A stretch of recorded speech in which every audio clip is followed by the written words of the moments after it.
As with many triptychs, viewers could see the exterior, the closed triptych during the weekdays, and on feast days or on the weekends, the painting would be opened up. You would move from the rather prosaic expressions of our world to a brilliantly colored scene of the horrors of Limbo and the horrors of hell.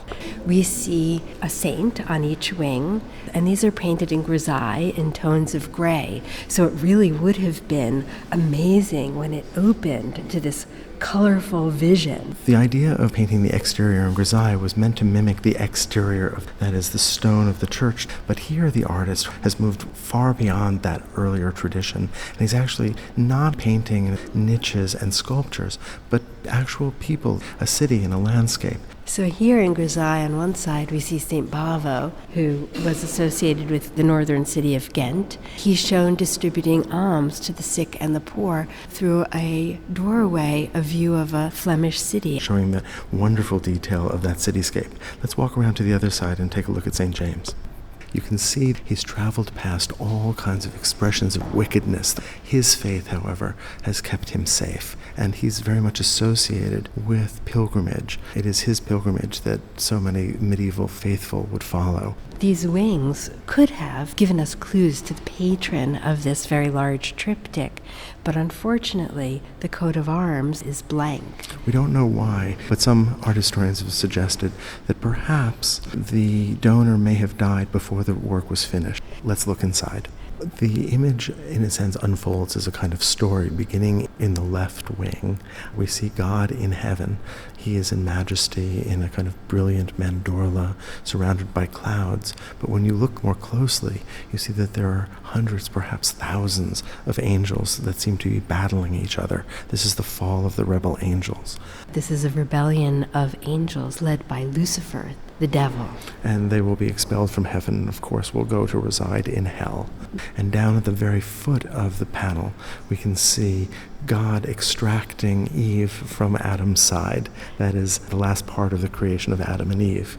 Just above that, we have the temptation. There is a sense of peace in the foreground, but this act of defiance against God's law is an important breaking point, because you can see that beyond that original sin, you have one animal eating another instead of living in harmony. And then you have an avenging angel who is expelling Adam and Eve from paradise and leading them into the world that we know. We have an unfolding of events at the top, beginning with God and the fall of the rebel angels, the event that happens first.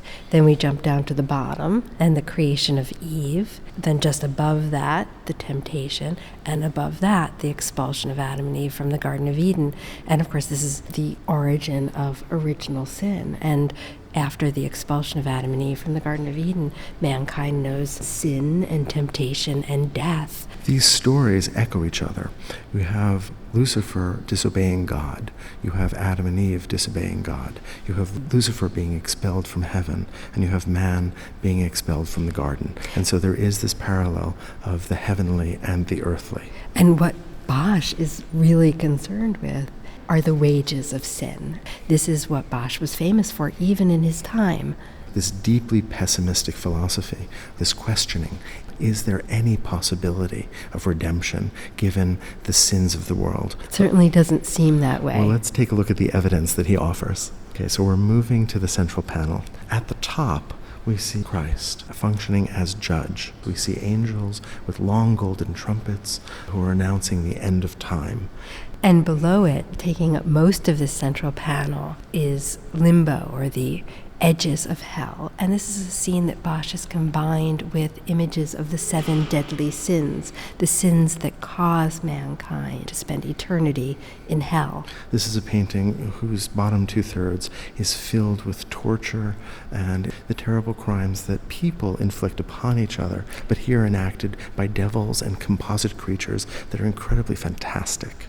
The punishments that we see here are punishments for specific crimes, and the punishments are related to the crimes. Let's take a look at a few specifics. On the left side, we see something that resembles an inn. On the roof, a figure who seems remarkably oblivious to everything that's going on. She walks as though she's on a fashion runway, but surrounding her and biting her is a hideous insect, and she's led by a hideous dragon. Led to a kind of hellish brothel.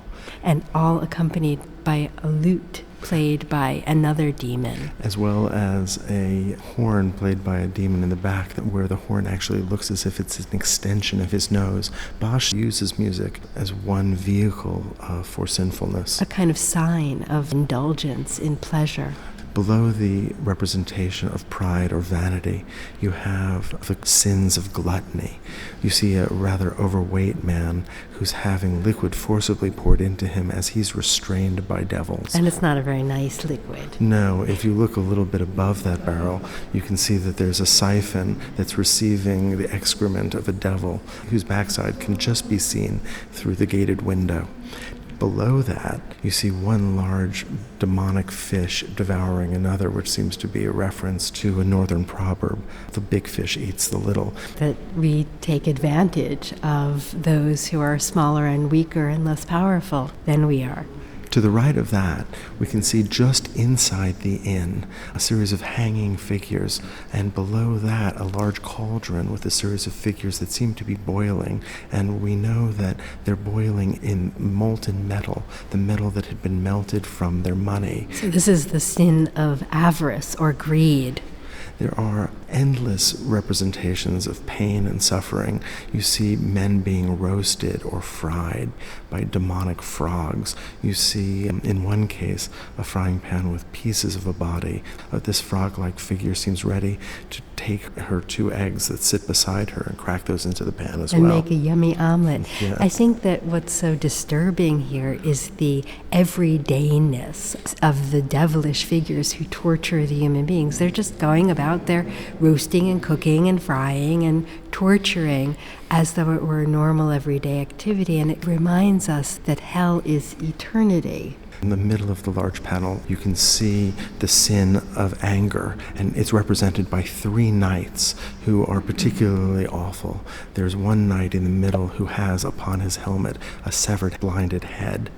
Below that, you see images of corruption, and scattered throughout the foreground, you see images of bodies that have been mutilated, that have been shot with arrows. Bodies have been cut and wounded and devoured in various ways. And all of this, of course, is a lead-in to the right panel, to hell itself. When we think about the triptych as a whole, we have God in the upper left and Satan diagonally across on the lower right.